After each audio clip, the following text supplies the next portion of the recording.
It wasn't the body that baffled investigators. It was what came with it. Two pieces of paper tucked deep inside a dead man's pocket, filled with letters and numbers that no one, not even the FBI, has been able to decode. Ricky McCormick wasn't famous, and he didn't live a high-profile life. He was 41 years old, unemployed, and often stayed with his family in the St. Louis area. He had a medical history of chronic heart and lung problems, and was considered by some who knew him to be a bit eccentric. Ricky had a record, minor offenses, nothing that would suggest the kind of danger that would lead to what happened next. On June 30th, 1999, Ricky's body was discovered in a cornfield off Route 367, about 15 miles from his last known location. The body had no visible injuries consistent with a struggle, no sign of a vehicle nearby, and no identification. But what caught investigators' attention, beyond the fact that he was far from where he was last seen, were two handwritten notes found in the pockets of his pants. Each note was scrawled with rows of letters, numbers, parentheses, and odd symbols. They didn't form recognizable words or patterns. No one could immediately explain what they meant, or why Ricky had them. The discovery of Ricky's body triggered a standard homicide investigation. The scene yielded few clues. No obvious cause of death, no witnesses, and no connection to a nearby crime. While the coroner later ruled the cause of death to be undetermined, law enforcement treated the case as suspicious from the beginning. But without trauma to the body or a suspect to pursue, momentum stalled quickly. The case might have faded into obscurity, another cold file on a shelf, if not for those 2 pages of code. The FBI's cryptanalysis and racketeering records unit, a specialized group trained to crack everything from gang symbols to terrorist encryption, took a look. And they couldn't make sense of it. In 2011, over a decade after the case had gone cold, the FBI made an unusual move. They publicly released scans of the 2 notes, asking for help. Amateur cryptographers, puzzle solvers, and code-breaking hobbyists jumped on the case. Forums buzzed with theories. Some believed the code could be a personal shorthand used by Ricky, something only he could interpret. Others thought it might be directions, names, or a diary of sorts, written in a substitution cipher. But then came the twist. Ricky reportedly had limited literacy skills. According to family members, he could barely write coherent sentences, let alone develop and consistently use an encrypted writing system. So if he didn't write the notes, who did? The theories came fast. That he'd been a courier for someone else, that he stumbled into something he wasn't supposed to see, or that he was trying to expose something and had documented it in code. But without a key, without a break in the case, the papers remained exactly what they were the day they were found. 2 undeciphered fragments of a story no one could finish. The case drew interest from online communities and crime-focused blogs, but it never reached the level of national spotlight that similar cases have. No major documentaries, no viral campaigns, just quiet intrigue and lingering questions. And as of now, over 25 years later, there's no official suspect, no confirmed motive, and no answer to the only clue anyone ever had. Those 2 crumpled, indecipherable notes. There's something uniquely haunting about a mystery that speaks, but can't be understood. Ricky McCormick's final moments remain locked inside a code waiting, perhaps forever, for someone to understand. Number 2. Jeff Davis 8. The roads in Jefferson Davis Parish stretch long and flat, winding past bayous, swamps, and 2-lane highways with little traffic. Between 2005 and 2009, this quiet Louisiana region became the backdrop to a chilling mystery. 8 women, all found dead in the same parish, their bodies left in waterways or canals, one after another, over the course of 4 years. And still, no one has been held accountable. The women came from similar walks of life. Many were in their 20s and 30s, facing housing instability or personal challenges. Several were engaged in high-risk lifestyles that made them more vulnerable to exploitation or harm. Their names, Loretta Chason Lewis, Ernestine Daniels Patterson, Kristen Gary Lopez, Whitney Dubois, Laconia Muggy Brown, Crystal Shea Benoit Zeno, Brittany Gary, and Nicole Guillory are now remembered together as the Jeff Davis 8. At first, the deaths didn't appear to be connected. The victims were found in different areas and stages of decomposition, but by the time the fifth body surfaced, the pattern became harder to ignore. The FBI joined the investigation as local police began considering the possibility of a serial offender. But the deeper authorities looked, the more complicated the story became. Witnesses were hesitant to speak, and when they did, their statements often conflicted. Several victims reportedly knew each other. Some had last been seen with the same individuals.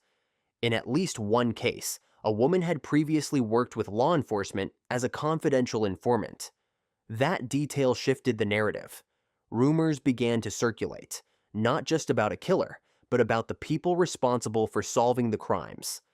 Allegations of misconduct within the Jefferson Davis Parish Sheriff's Office surfaced.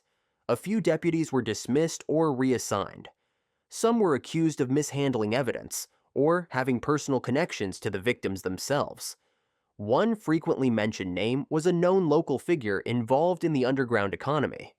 Another was a former law enforcement officer. Both were questioned. Neither was charged. And without strong forensic evidence, no DNA, no fingerprints, no surveillance footage, no arrests were made. As the years passed, public trust eroded. Family members of the victims began speaking out, saying they believed the truth wasn't being lost, it was being avoided. A 2014 investigation by the New York Times brought the case to national attention. But even with the spotlight, no charges followed. Some believe these women were targeted because of what they knew. Others suspect that the people responsible were shielded by the very institutions meant to hold them accountable. The FBI hasn't ruled out the possibility of multiple perpetrators, but to this day, the case remains unsolved. The mystery of the Jeff Davis 8 still lingers in southwest Louisiana. Billboards show the victims' faces. True crime outlets have revisited the case. Documentaries have been proposed, but answers remain out of reach. Years later, the questions haven't changed. Who were these women to those who knew them? Who saw them vanish? And who kept the truth from surfacing? Number 3. The disappearance of Amy Lynn Bradley. At 6 a.m., the sea was calm.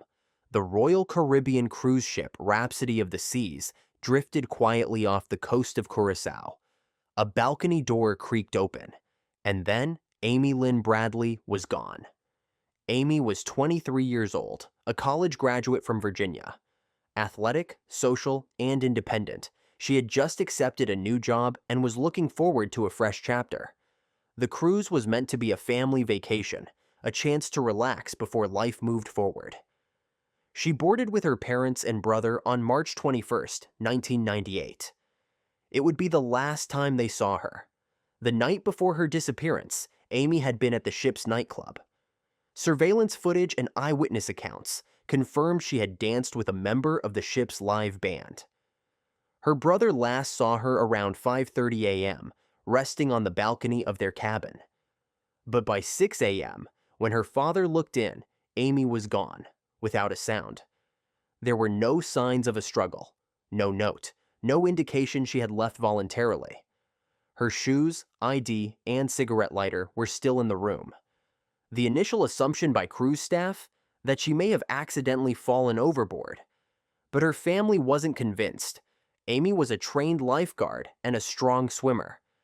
An accidental fall, without noise or alert, seemed unlikely. More importantly, her parents believed she had no reason to leave without telling them.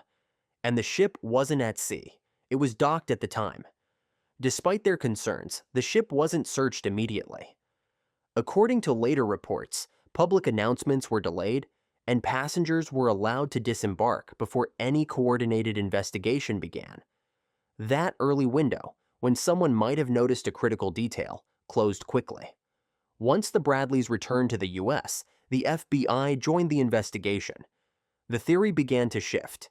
Amy may not have fallen. she may have been taken. Over the years, scattered sightings surfaced. In 1999, a Canadian tourist claimed he saw a woman resembling Amy on a Curacao beach, accompanied by two unfamiliar men.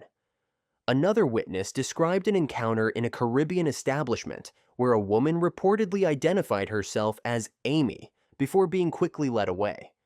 And in 2005, a photograph circulated online showed a woman who looked strikingly similar to Amy, posing on a bed, her expression blank. The photo was never conclusively linked to her, but it reignited public interest. Investigators re-interviewed ship staff, including the musician Amy had spoken with. He denied any involvement and was never charged. No physical evidence, no DNA, no personal belongings ever emerged. And without new leads, the case remained open, but frozen in uncertainty. Amy's parents continued searching. They followed tips, hired private investigators, and worked with nonprofit organizations focused on missing persons cases. They appeared on national television, shared age progression images, and even returned to Curacao in hopes of finding answers. But every lead eventually collapsed. The case now sits in a strange space, known but often overshadowed. The setting alone, a cruise ship in international waters, complicates jurisdiction. Was the incident connected to ship personnel, or did something happen after docking? Each possibility adds layers of red tape. In 2010, the FBI increased the reward for information leading to Amy's recovery to $25,000. Her family continues to believe she may still be alive. Others suggest she may have encountered foul play that morning, and that the truth slipped away during the early hours of confusion. No charges, no suspects, and no resolution. Some disappearances leave behind questions. Amy Lynn Bradley's leaves behind a haunting silence. Just a locked cabin, a quiet balcony, and a cruise ship that kept moving. Number 4. The Connecticut River Valley Killer. Between 1978 and 1988, at least 7 women were killed here, stabbed, some repeatedly, their bodies left near highways, trails, or forest edges. And to this day, no one has been held responsible. The victims had little in common, except for one thing: they were alone. Most were hitchhiking, running errands, or simply passing through rural towns in New Hampshire or Vermont. Their disappearances were often reported days later, their remains discovered by hikers, hunters, or motorists. The precision of the attacks immediately stood out. These weren't frenzied acts. They were calculated, almost clinical. Some victims suffered extensive injuries, consistent with knife wounds. Authorities suspected the killer was familiar with anatomy, possibly had military training. And given the spread across state lines, the FBI was brought in to assist. The earliest known case dates back to October 1978. The last confirmed victim disappeared in 1988. In between, the killer's movements seemed random, his timing irregular. Months, sometimes years, passed between attacks. Then, in 1988, something changed. A woman named Jane Borowski, 22 years old and 7 months pregnant, stopped at a rural convenience store around midnight. As she sat in her car drinking a soda, a man approached. What followed was a brutal attack, stab wounds to her chest, arms, and head. But Jane survived, and she remembered. She described her attacker as a man in his 30s, clean-cut, driving a Jeep Wagoneer. Her account marked the first and only confirmed encounter with the Connecticut River Valley Killer that didn't end in death. It was also the last known attack. Years passed with no answers. Then came the name, Michael Nicolau. Nicolau was a Vietnam War veteran and former helicopter pilot. He had a documented history of violence, including allegations of abuse and control over 2 missing women, his wife and stepdaughter. In 2005, after years of bouncing between states under different aliases, Nicolau died by suicide after killing his second wife and her daughter in Virginia. When investigators reopened old cold cases, Nicolau's name resurfaced. He owned a Jeep similar to the one Jane had described. He had lived in New Hampshire during the time of the killings. His military background fit the profile. But the most damning clue, DNA, couldn't be confirmed. The forensic evidence from the 1980s had degraded, and no definitive match was ever made. Despite media interest in Nicolau as a suspect, authorities never officially closed the case. Other theories persisted. Some believed there may have been more than one killer, given the spread and time gaps. Others pointed to unidentified suspects, drifters, or truck drivers. The terrain made it easy to disappear. Long stretches of unmonitored roads and towns with limited law enforcement resources. The case received regional attention in New England, but it never gained the national notoriety of other serial killings from the same era. No press conferences with sketch artists, no public panic, just a quiet series of deaths, spaced out, forgotten by most. Jane Borowski, the lone survivor, has since spoken out in interviews and documentaries. She still believes the man who attacked her also killed the others. Her survival, she says, wasn't luck, it was interruption. The killer was caught off guard, and he disappeared afterward. Today, the Connecticut River Valley Killer remains an open case. No arrests, no confirmed identity. Just 7 victims, 1 survivor, and a decade of terror that slipped through the cracks of 2 states. Some mysteries fade, others stay buried in the trees, silent, patient, and unfinished.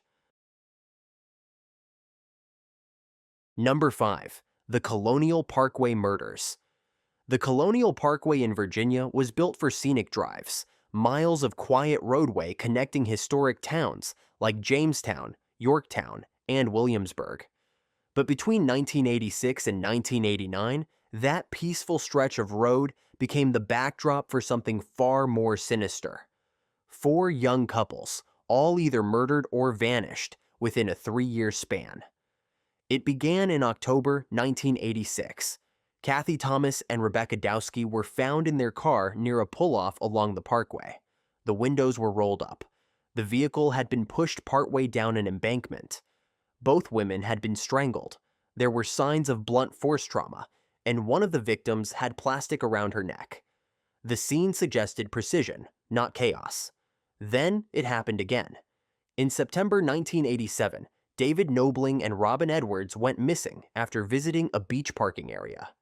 Days later, their bodies were found along the James River. They'd both been shot. Police weren't ready to connect the cases, yet. But when a third couple, Keith Call and Cassandra Haley, disappeared from the same area in 1988, that changed. Their car was found abandoned near a parkway overlook. Their bodies were never recovered. By the time the final pair, Daniel Lauer and Anna Maria Phelps, were found in 1989 just off Interstate 64, investigators acknowledged what many already suspected. Someone was targeting couples in isolated areas, and they knew how to avoid detection. The FBI stepped in due to the serial nature of the crimes and the possibility of federal jurisdiction, since some of the killings happened on national park land. But what they found was unsettling. No consistent weapon, no DNA evidence, and no clear forensic trail. Each crime scene had oddities. Kathy and Rebecca's car was tampered with, but not looted. In one case, a wallet was missing. In another, it was left behind. It didn't look like robbery, and with no forced entry, it didn't look like a kidnapping. Some theorized the killer posed as law enforcement, flashing a badge, telling the couples to move their vehicle, then ambushing them. That theory stuck, especially given the isolated locations and the lack of defensive wounds in some victims. But even with that theory, no suspect was ever confirmed. Multiple persons of interest were interviewed over the years, including people with law enforcement or military ties. Still, none were charged. Technological limitations in the late 80s meant DNA wasn't usable the way it is today. And as time passed, crucial evidence degraded or was lost. Leads went cold. Families were left with little more than speculation. Decades later, the case resurfaced through documentaries, podcasts, and online forums. true crime communities speculated about a possible link to the infamous Zodiac killer, though most experts reject that theory. Others proposed multiple killers working independently, or even a conspiracy involving someone inside law enforcement. Despite renewed media interest, the Colonial Parkway murders remain one of America's most haunting, unsolved serial cases. Haunting not just because of the violence, but because of the silence that followed. Parents who lost children along that stretch of road are still asking questions. Some have pushed for more advanced forensic testing. Others have worked with journalists to uncover new leads. The FBI has reiterated that the case remains open, but no major breakthroughs have been announced. The Colonial Parkway is still open to drivers, still scenic, still quiet. But to those who remember what happened, it's not just a road through history. It's a place where young lives ended, and where answers continue to disappear. Number 6. The Alphabet Murders. In the early 1970s, fear crept quietly through Rochester, New York, not from a sudden wave of violence, but from something far more unnerving. 3 young girls, each with the same first and last initial, were found murdered in towns that started with the same letter as their names. The media called them the Alphabet Murders. The first to vanish was Carmen Colon, 10 years old. On November 16, 1971, she was seen leaving a local pharmacy. Witnesses reported a girl running down an interstate shoulder, partially undressed, waving for help. Drivers assumed it was a child playing. Hours later, Carmen's body was discovered in a ditch off Interstate 490 near the town of Chile. Just over a year later, another child, 11-year-old Wanda Walkowicz, went missing while walking home from a grocery store. Her body was found the next day in Webster, New York, in a condition that raised serious concerns for investigators. The site appeared organized, not chaotic. 7 months passed. Then, in November 1973, 11-year-old Michelle Maenza failed to return home from school. A massive search was launched. 2 days later, her body was located in Macedon, roughly 15 miles from Rochester. All 3 girls shared more than double initials and small-town origins. Each had been taken and later found deceased under suspicious and disturbing circumstances. Each body was found near a highway. Each had lived within the same general region, and all were buried in a disturbingly similar manner. The patterns were impossible to ignore. Law enforcement, including the FBI, coordinated a joint investigation. They developed a task force to process the growing list of suspects and analyze the behavioral markers of a potential serial offender. A psychological profile suggested the killer was methodical, likely local, and familiar with the geography and routines of these communities. Tips flooded in, but nothing stuck until the name Kenneth Bianchi surfaced. Bianchi, who would later be convicted as one half of the Hillside Strangler duo in Los Angeles, had lived in Rochester during the early 70s. His criminal profile seemed to match: manipulative, organized, violent. But investigators couldn't place him at the scenes of the Alphabet Murders. His timeline didn't fully align, and no forensic evidence ever tied him to the crimes. Another suspect, Joseph Nasso, also had a disturbing pattern of targeting women with matching initials. But Nasso's killings occurred decades later in California. Again, no definitive link could be made to Rochester. By the late 70s, the case stalled. Technology was limited. There was no usable DNA, no surveillance footage, and no direct witnesses. Even today, decades later, advancements in forensic science haven't been able to crack the case. The Alphabet Murders eventually faded from national headlines. They never achieved the infamy of other serial crimes from that era.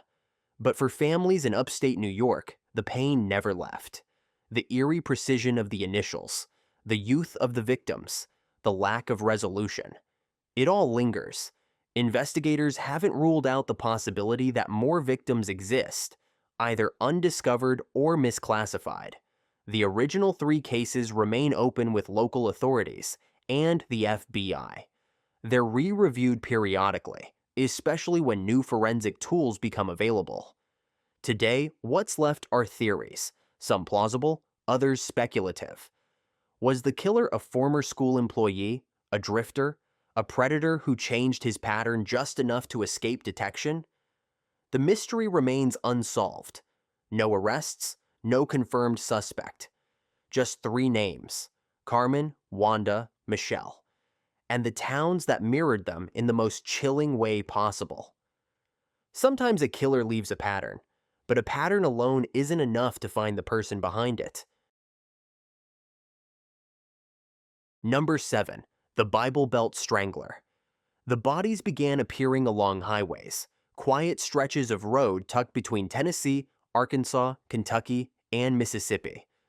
All women, all with red or auburn hair, and all discovered in rural ditches or wooded areas just off the asphalt. Between 1980 and 1983, at least 6 women, possibly as many as 11, were found across the American South. Many were unidentified. Some lacked documentation entirely. And for decades, no one could explain who was responsible, or, in some cases, who these women even were. The press began referring to them as the Redhead Murders. Some investigators used another term, the Bible Belt Strangler, a nod to the region where the cases were concentrated. Regardless of the label, the facts pointed to something disturbing. Most of the women were in their 20s or 30s. Several had no form of identification. A few were believed to have been traveling when they disappeared. Investigators noted similarities in the manner of death, often described in official reports as consistent with a deliberate and methodical pattern. The first confirmed victim was found in Wetzel County, West Virginia in 1980. Her identity would remain unknown for decades. Then, in 1981, another case surfaced in Knox County, Tennessee. More followed in rapid succession, across multiple states, spread miles apart, without direct witnesses or accessible crime scenes. By 1985, the FBI stepped in, working with local jurisdictions to explore connections between cases. The leading theory emerged: a traveling offender, likely someone familiar with the interstate system, perhaps a long-haul truck driver. The logistics made sense, the locations matched, but the evidence was thin. One name surfaced: Jerry Johns, a Tennessee-based truck driver with a history of violent behavior. In 1985, he was arrested following an incident involving a female hitchhiker who later survived. During questioning, Johns reportedly made comments that raised suspicion about his possible link to the Redhead cases. But at the time, DNA testing was not yet reliable, and no physical evidence tied him to the broader investigation. Johns was never charged in connection to the Redhead murders. He died in prison in 2015 while serving time for unrelated convictions. Years later, a DNA review connected him to one of the victims posthumously, but no further connections were confirmed. Part of what made the case difficult was the background of many victims. Some were believed to be traveling alone, possibly without stable housing or support networks. That made identification difficult, and establishing their last known whereabouts nearly impossible. For decades, most were referred to only by placeholder names: Jane Doe, unidentified female, or Kentucky Highway victim. It wasn't until the 2010s, with advancements in forensic genealogy and public DNA databases, that several were finally identified. But not all. The Redhead murders attracted limited media coverage when they occurred, overshadowed by more publicized cases from the era. There were no letters sent to newspapers, no televised confessions, just silence and a trail of unanswered questions stretching across the South. In 2018, a group of Tennessee high school students took on the case as a class project. Working with law enforcement, they helped organize victim data, case timelines, and geography, leading to renewed interest and several promising leads. Still, the case remains open. The person responsible, whether one individual or more, has never been officially named. There may still be a clue sitting along a forgotten stretch of Southern Highway. Or perhaps that answer has already been paved over, the road repurposed, the evidence erased. Some people hide in the shadows. Others hide in plain sight, on highways, behind the wheel, heading toward the next state, the next town, the next name no one remembers. Number 8. The West Mesa Murders. For years, it was just open desert, scrub brush, cracked earth, and windblown sand. Nothing stood out until something did. In 2009, on the western edge of Albuquerque, New Mexico, a woman was out walking her dog near a stalled housing development. The lot was empty. Her dog began digging and unearthed something white. What she found wasn't debris, it was a human bone. Authorities soon uncovered what no one expected: a hidden burial site. 11 women and 1 unborn child. All discovered in shallow pits. All believed to have gone missing between 2001 and 2005. The West Mesa investigation had begun.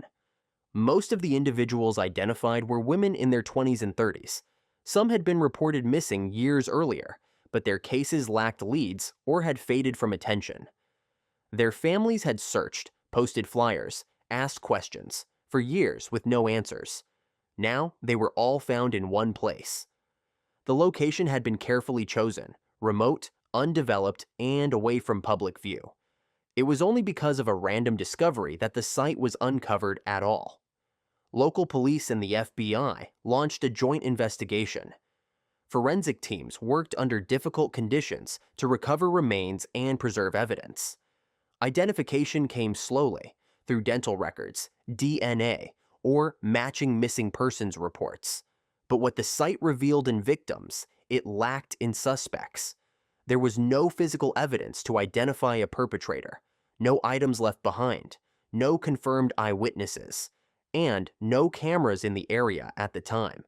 The theory was that someone had deliberately targeted women in difficult life circumstances over multiple years and returned to the same location. The pattern suggested premeditation, but despite interviews, tip lines, and forensic testing, the case stalled. A few names emerged as possible leads, individuals who had crossed paths with one or more victims. But nothing ever resulted in charges. The discovery shocked the city. Community members built memorials. Billboards went up with the victims' names. Families held public vigils at the edge of the desert, honoring those lost. Outside Albuquerque, however, the story didn't spread widely. Unlike other unsolved serial cases, this one had no nickname, no confirmed profile, and no prime suspect. Just a quiet row of victims, remembered locally, but mostly unknown nationally. Some questioned why the case didn't receive broader attention. Many of the victims had faced housing instability or personal struggles. Critics suggested those factors played a role in how their disappearances were treated at the time. In 2018, the FBI renewed the investigation. New forensic techniques were introduced. Past acquaintances were re-interviewed. But so far, no arrest has been made. The West Mesa case remains open. A simple roadside memorial now marks the site: flowers, photos, and hand-placed crosses. It's easy to miss on a drive through the outskirts, but for the families and for those who followed the story, it means everything. Someone chose that place to cover their tracks, and someone, even now, still knows how those lives were lost. Number 9. The Freeway Phantom. The first girl disappeared on a warm spring evening in Washington, D.C. She was 13, on her way home from the grocery store. Days later, her body was found beside a highway, strangled, her shoes missing. That was April 1971. Over the next 18 months, 5 more girls would vanish. All were black. All were between the ages of 10 and 18, and all were later found along major roadways in or around the capital. The press called the killer the Freeway Phantom. The victims, Carol Spinks, Darlenia Johnson, Brenda Crockett, Nanomoshia Yates, Diane Williams, and an unidentified girl referred to as Jane Doe, shared more than age and race. Each had been abducted while walking alone. Each was found dumped along busy routes, from I-295 to Pennsylvania Avenue, and each was taken within D.C. limits, often just blocks from their homes. One detail stuck with detectives. The killer wasn't just taking lives, he was taunting them. In the case of Brenda Crockett, the 10-year-old actually managed to call home during her abduction. She told her family she was with a man and wouldn't be coming home. Investigators believe the call had been coached, an attempt by the killer to confuse the timeline. Later, a typed note was found with another victim. It read, "This is tantamount to my insensitivity to people, especially women. I will admit the others when you catch me, if you can." The letter was signed, simply, Freeway Phantom. That moment, when a note surfaced, elevated the case. The FBI joined the Metropolitan Police Department to create a task force. Dozens of officers were pulled in. Leads were chased across jurisdictions. Psychologists developed profiles. The media reported on every new disappearance, every body recovered. Detectives focused briefly on a local gang known as the Green Vega Gang, named for the car they reportedly used. One member allegedly confessed, then quickly recanted. Others denied involvement. No evidence tied them directly to the murders. Another suspect, a man with a history of violence, was looked at closely. He'd previously lived near one of the abduction sites. But again, no DNA, no fingerprints, and no eyewitnesses. Technology in the early 1970s was limited. Forensics could only go so far, and because the victims came from marginalized neighborhoods, some families felt the urgency just wasn't there. The girls were treated as runaways at first, delaying the response in several cases. By 1974, the task force quietly disbanded. No charges had been filed. The trail had gone cold. The Freeway Phantom faded into the background, overshadowed by higher-profile killers in other parts of the country. Unlike the Zodiac, there were no headlines in national papers, no best-selling books, just a community that never forgot. In the decades that followed, new investigators revisited the case. Advanced DNA testing was applied to preserved evidence. Tips were reevaluated, but nothing surfaced that could tie a name to the crimes. Some believe the killer died shortly after the final murder. Others think he moved or was jailed for unrelated offenses. One theory suggests a former police officer could have been involved, someone who knew how to mislead, how to vanish, how to stay one step ahead. Today, the Freeway Phantom case remains open, though no longer active. The victims' families still ask questions. Community groups have pushed for renewed attention, especially given the racial disparities in how the case was handled. 6 young lives, taken in a short burst of time. One killer, never identified. And a message that still echoes, unsigned but unmistakable. Catch me if you can. Number 10. The Long Island Serial Killer. The call came in just before dawn. A young woman, disoriented and breathless, dialed 911 from a gated community in Oak Beach, Long Island. "They're trying to kill me," she said. Then silence. That call, made by 24-year-old Shannon Gilbert in May 2010, set off a search that would uncover one of the most chilling crime scenes in New York State history. Shannon's disappearance didn't lead directly to her. Instead, while searching the dense brush near Gilgo Beach, police found something else. The remains of 4 women, all wrapped in burlap, spaced evenly along the coastline. And that was just the beginning. Over the next year, investigators uncovered the skeletal remains of at least 10 victims along Ocean Parkway. Most were women, many had worked in the sex industry, and some had been missing for years. Their bodies had been placed with intention, hidden but organized. Some had personal items nearby. Others were missing clothing or identifiers. The pattern was unmistakable. Someone had used the stretch of highway near Gilgo Beach as a dumping ground for over a decade, and no one had noticed. The media called him the Long Island Serial Killer. Others used Lisk, or the Craigslist Ripper. But no one knew who he was, or how many people might be involved. The FBI and Suffolk County Police formed a joint task force. Early theories pointed to a single offender, likely local, familiar with both the geography and the victim's routines. But inconsistencies complicated the picture. Some remains were partial. Others were found more fully intact. A few were missing entirely, identified only through partial remains found miles apart. The investigation grew colder as leads ran out. Police were criticized for delayed responses and internal mismanagement. Shannon Gilbert's body was eventually found in 2011, but separate from the others, in a marshy area about half a mile away. Her cause of death remains contested. Some believe she died accidentally while running from danger. Others insist she was murdered, like the rest.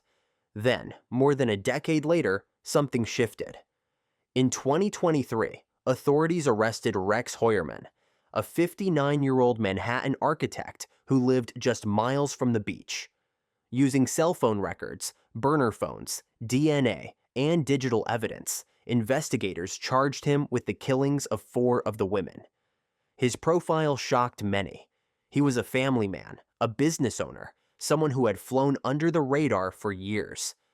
But even with Hoyerman in custody, the case was far from closed. Of the 10 known victims, only 4 have been tied to him.